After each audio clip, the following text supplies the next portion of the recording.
Hola, ¿qué tal? Muy buenas tardes. Mi nombre es Luis Monreal.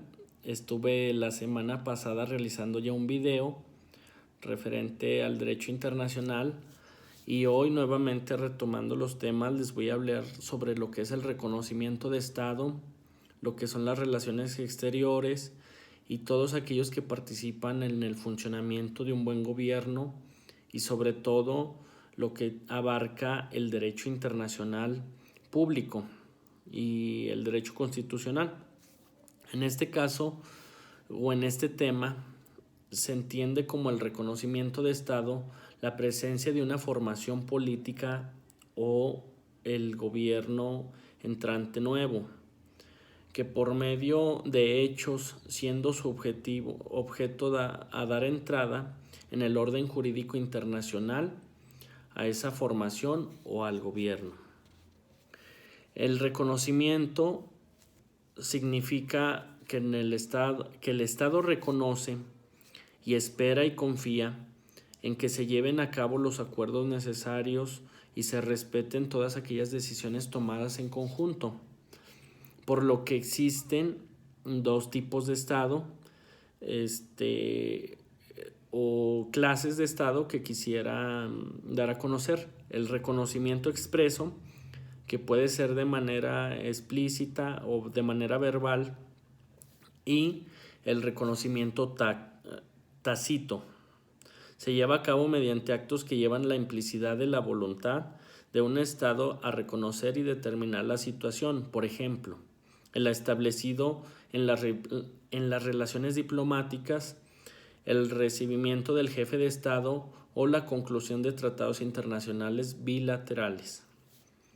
Entonces, dentro de la Carta de la Organización de los Estados Americanos se menciona el reconocimiento de los estados internacionales y el artículo 13 establece y dice que la existencia política del Estado es independiente de su reconocimiento por los demás estados, aún antes de ser reconocido.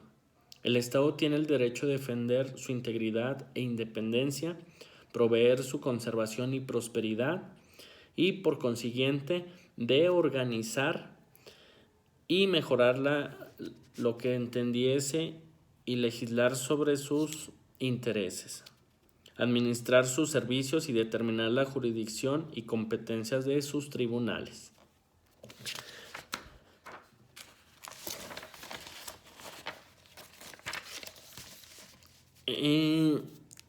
Se distinguen las dos clases de reconocimiento, que es el reconocimiento iure y el reconocimiento de facto. Entonces, el reconocimiento iure es el que acepta o cumple todos y cada uno de los requisitos necesarios para ser sujeto del derecho internacional público. Y el reconocimiento de facto es aquel que cumple las condiciones necesarias para exigir el derecho internacional público para poder llegar a ser sujeto al derecho internacional público. El reconocimiento de los gobiernos, según César Sepúlveda, nos menciona que el reconocimiento de los gobiernos puede definirse como el acto por el cual se da la conformidad de continuar las relaciones habituales de intercambio con el nuevo gobierno.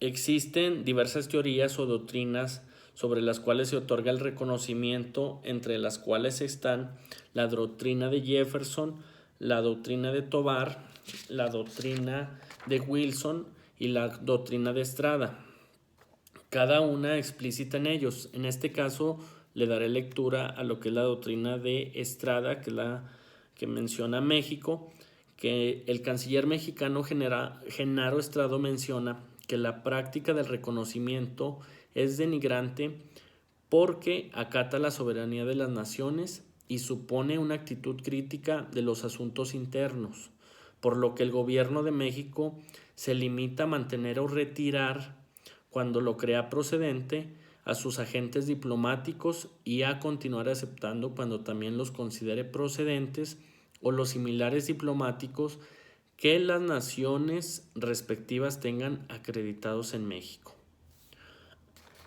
Entonces, me gustaría sobre este contexto hablarle también de los órganos Los órganos del Estado en las relaciones internacionales. ¿Qué función tienen algunos de ellos y cómo funcionan para que se puedan llevar a cabo?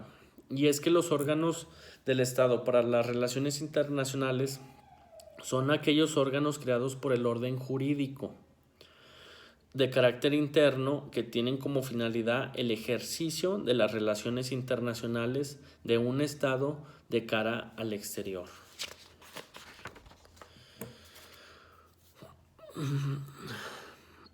El responsable, en este caso, del Estado mexicano y que se considera que tiene las principales atribuciones y quien ostenta el cargo o el grado máximo en las representaciones diplomáticas de cualquier estado en México es el presidente de la República. Al exterior, pues también lo representan figuras que son reconocidas a nivel internacional, que fuera de México pues se conocen como la Cancillería o los primer ministro. En este caso tienen la facultad pues también de garantizar los acuerdos que sean necesarios para que las naciones o los poderes internacionales o nacionales den la certeza de los acuerdos que en ellos se tomen. Entonces, en la Secretaría de Relaciones Exteriores tiene algunas facultades y sobre todo en su carácter conforme a la ley, nos dice que debe de promover, proporcionar y asegurar la coordinación de acciones en el exterior de las dependencias y entidades de la Administración Pública Federal. 2. Dirigir el servicio exterior en sus aspectos diplomáticos y consulares en los términos de la Ley del Servicio Exterior Mexicano. 3. Coadyuvar a la promoción comercial y turística del país, capacitar a los miembros del Servicio Exterior Mexicano, intervenir en lo relativo a comisiones y congresos, conferencias y exposiciones internacionales, intervenir en cuestiones relacionadas con los límites territoriales del país y aguas internacionales. Conceder a los extranjeros las licencias y autorizaciones que requieran conforme a las leyes para adquirir el dominio de las tierras, aguas y accesiones en la República Mexicana. ¿Qué funcionalidad tienen los agentes diplomáticos? Primero, los agentes diplomáticos son nombrados por el presidente de la República como una de las facultades exclusivas de acuerdo al artículo 89 de la Constitución mexicana. El agente diplomático es la persona que cumple la función de representación de un estado ante otro estado o ante una organización internacional de manera permanente o provisional. El artículo 31 de la Convención menciona que los agentes diplomáticos gozarán de inmunidad de la jurisdicción penal del Estado receptor, además que también gozarán de inmunidad en el caso de jurisdicción civil y administrativa, con excepción de lo siguiente: de una acción real sobre bienes inmuebles particulares radicados en el territorio del Estado receptor, de una acción sucesoria en el que el agente diplomático figure a título privado y no en nombre del Estado acreditante, de una acción referente a cualquier actividad profesional o comercial ejercida por el agente diplomático en el Estado receptor fuera de sus funciones oficiales. En este sentido, se entiende que el jefe del Estado es el principal órgano de las relaciones internacionales, por su carácter supremo de representación del Estado. En el caso de México, la Constitución mexicana es quien regula las actividades y funciones a realizar del presidente de la República, ya sea de manera interna como hacia el exterior. En este sentido, en México la Secretaría de Relaciones Exteriores es la encargada de llevar la política exterior de México.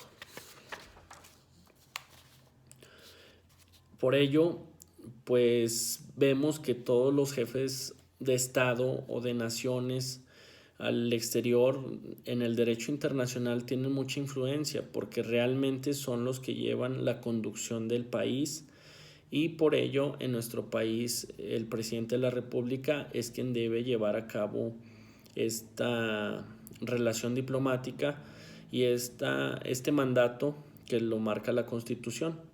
Entonces, el que existan figuras donde se puedan cumplir los acuerdos es muy importante, como es la Cancillería o los primer ministros. Todos ellos tienen sus funciones muy definidas, que no los limita en cierta manera hasta que interviene el presidente para poder tomar decisiones a favor del país. Entonces, pues este es el tema que les quería platicar. Es bastante extenso, son varios temas, pero en concreto espero haya quedado claro. Muchas gracias.